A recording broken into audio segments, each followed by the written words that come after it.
हर हर महादेव, जय शिव शंभू। भोलेनाथ की कृपा सदैव आप सभी भक्तों पर बनी रहे। दोस्तों, सावन का पवित्र महीना चल रहा है और श्रावण का महीना भगवान शिव की भक्ति और आराधना का सबसे शुभ समय माना गया है। मान्यता है कि इस महीने में श्रद्धा और विधि विधान से किया गया रुद्राभिषेक भगवान शिव को अत्यधिक प्रिय होता है और उनकी विशेष कृपा प्राप्त होती है।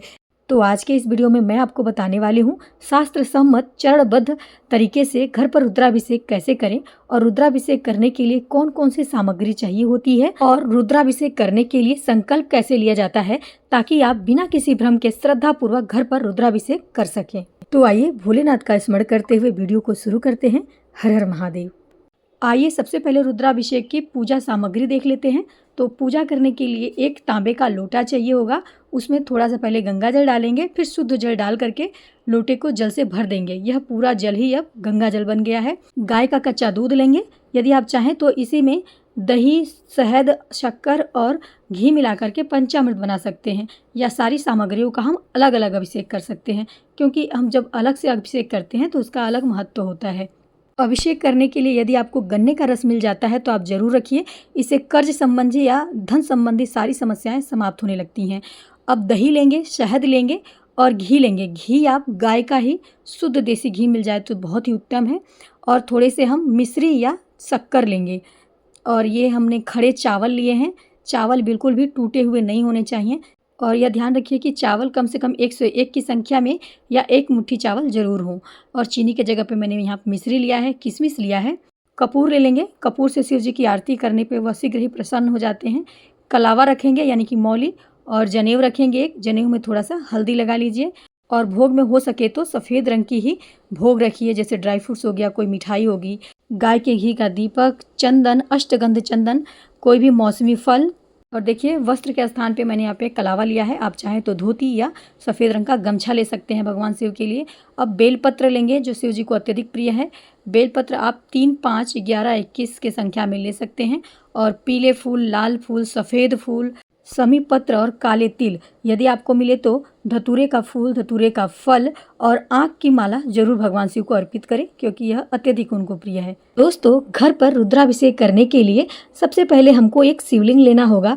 वह मिट्टी का हो सकता है, पारद का, तांबे का या पीतल का हो सकता है। जो भी आपके घर में शिवलिंग है उसे आप ले लीजिए। अगर शिवलिंग नहीं है तो आप पार्थिव शिवलिंग बना लीजिए। शिवलिंग को रखने के लिए एक बड़ा सा बर्तन यानी कि परात या थाली लेंगे। इसमें आप देख सकते हैं एक प्लेट को मैंने उल्टा करके रख दिया है। इसके ऊपर शिवलिंग को रख देंगे। दोस्तों, सावन के इस पवित्र महीने में आप यदि सोमवार के दिन रुद्राभिषेक करते हैं तो शिव जी की विशेष कृपा प्राप्त होती है और मनोकामना शीघ्र ही पूर्ण हो जाती है। रुद्राभिषेक करने के लिए सुबह जल्दी उठ करके स्नान कर लें।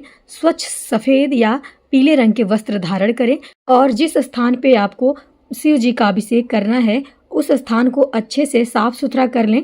उसके बाद उत्तर या उत्तर पूर्व दिशा की ओर मुंह करके बैठ जाइए और शिवलिंग को इस तरह स्थापित करिए कि जलधारी का मुख हमेशा उत्तर दिशा की ओर होना चाहिए। शिव जी के सामने शुद्ध घी का दीपक जलाने के बाद सबसे पहले संकल्प लेंगे। अपने दाहिने हाथ में थोड़ा सा जल, अक्षत और फूल लेंगे और आंखें बंद करके भोलेनाथ से प्रार्थना करेंगे, हे भोलेनाथ, आज सावन के इस पवित्र दिन पर मैं अपना नाम लीजिए और अपने गोत्र का नाम लीजिए।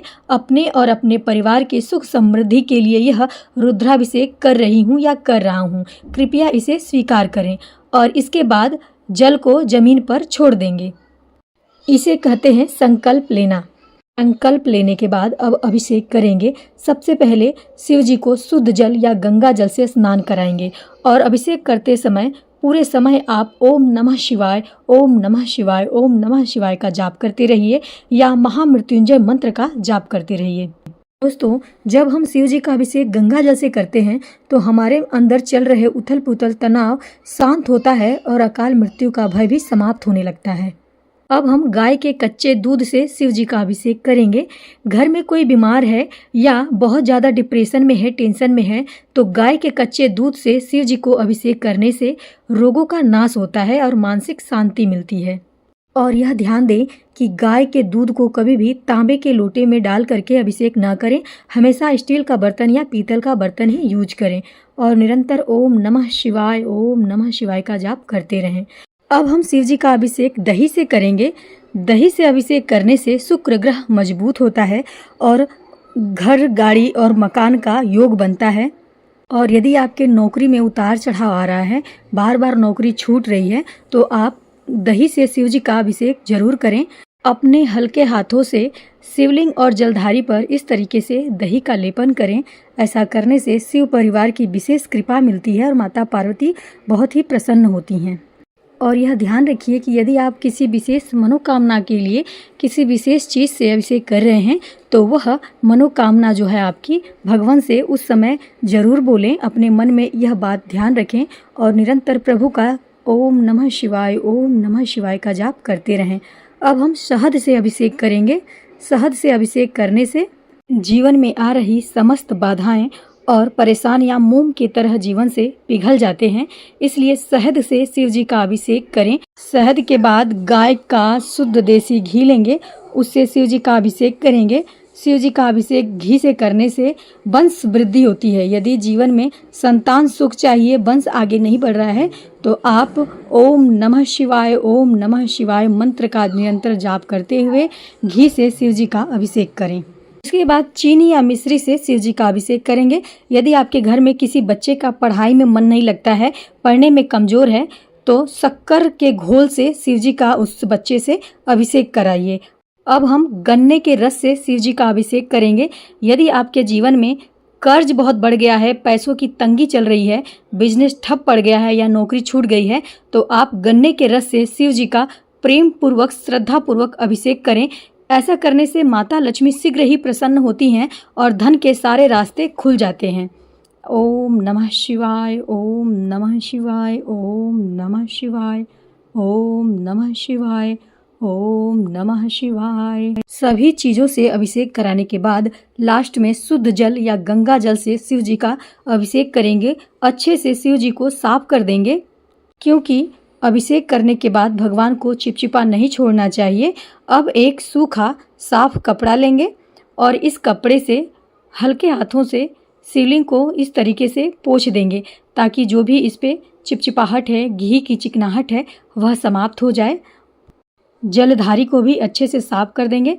आप चाहें तो यहाँ पे दूसरी थाली रख करके भगवान का श्रृंगार करेंगे, या इसी थाली को, यानी कि जिसमें हमने शिव जी का अभिषेक किया था, इस पवित्र जल को दूसरे साफ सुथरे बर्तन में निकाल करके किनारे रख देंगे और पूजा करने के बाद इस जल का छिड़काव अपने पूरे घर में करेंगे और बचे हुए जल को किसी वृक्ष के नीचे या किसी गमले में, तुलसी जी के गमले को छोड़ के किसी भी गमले में डाल देंगे, जो कि पैरों तले न पड़े, क्योंकि यह जल बहुत ही पवित्र होता है।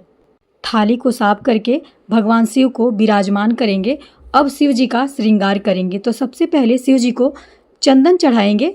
सफ़ेद या पीला चंदन या अष्टगंध से त्रिपुंड बनाएंगे। उसके बाद जलधारी पर भी चंदन लगाएंगे, श्री गणेश भगवान को, कार्तिकेय भगवान को, अशोक सुंदरी पर और जलधारी पर, और माता पार्वती को चंदन लगाते हुए ध्यान करते हुए प्रणाम करेंगे।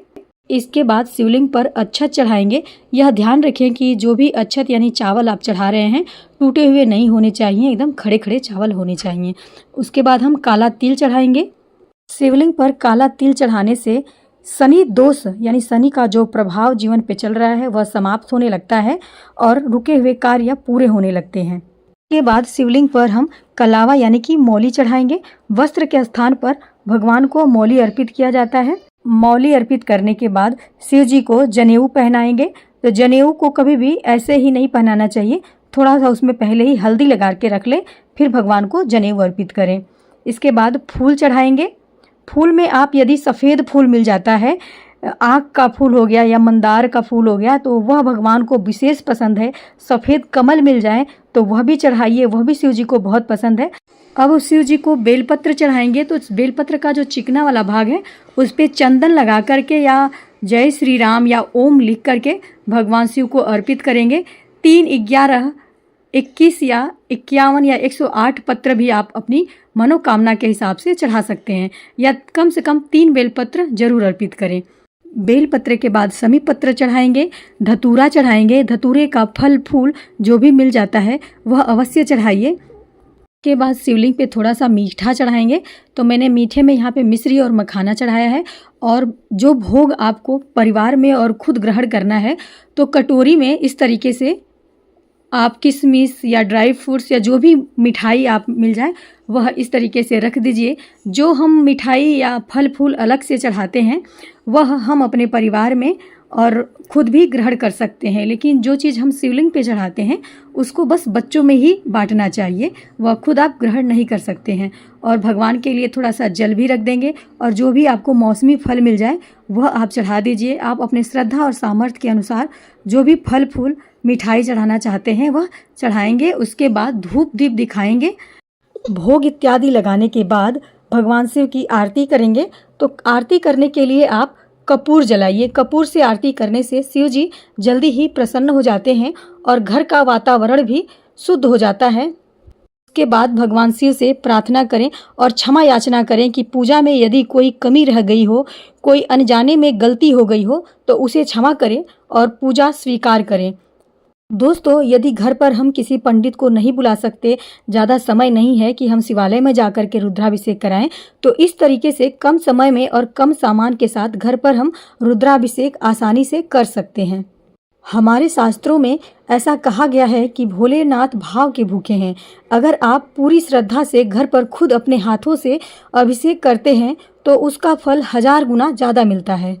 दोस्तों, यदि आपकी कोई ऐसी मनोकामना है जो सालों से पूरी नहीं हो पा रही है, किसी न किसी कारण वह काम रुक जा रहा है और आप बहुत ही ज़्यादा परेशान हो चुके हैं, तो सावन के सोमवार के दिन 11 बेलपत्र लें और उस बेलपत्र पर चंदन से राम या ओम लिख लीजिए और अपनी इच्छा बोलते हुए शिवलिंग पर चढ़ाते जाइए। जितनी बार आप बेलपत्र चढ़ाएंगे उतनी बार अपनी इच्छा जताते हुए ओम नमः शिवाय का जाप करते रहिए। बस आपको शिवलिंग पर बेलपत्र चढ़ाते हुए पूरी श्रद्धा और विश्वास होना चाहिए कि शिव जी आपकी पुकार जरूर सुनेंगे और देखेंगे कि आपकी मनोकामना शीघ्र ही पूर्ण होगी। तो दोस्तों, आपने देखा कि घर पर रुद्राभिषेक कितना ही सरल तरीके से किया जा सकता है। इस सावन आप भी रुद्राभिषेक घर पर जरूर करें और किस मनोकामना के लिए कर रहे हैं कमेंट बॉक्स में जरूर करके बताइए। और दोस्तों, यदि वीडियो पसंद आया है, जानकारी आपको पसंद आई है, तो कमेंट बॉक्स में हर हर महादेव जरूर लिखिए और वीडियो को लाइक करिए और अपने दोस्तों, अपने रिश्तेदारों के साथ इस वीडियो को शेयर जरूर करिए ताकि वह भी लाभ उठा सकें। और यदि आपके मन में कुछ सवाल हो तो कमेंट करके ज़रूर पूछिए और यह भी बताइए कि आप अगला वीडियो किस विषय पे चाहते हैं, कमेंट करके ज़रूर बताइए। अभी तक आपने चैनल को सब्सक्राइब नहीं किया है तो प्लीज़ सब्सक्राइब कर लीजिए। नीचे जो घंटी की बटन है उसे भी दबा दीजिए। आपसे मिलते हैं अगले वीडियो में इसी मनोकामना के साथ। भोलेनाथ आप सभी के परिवारों की रक्षा करें, आप सभी पर इस सावन में अपनी कृपा बरसाएं, आप सभी की मनोकामनाएं पूर्ण हो। हर हर महादेव। ओम नमः शिवाय।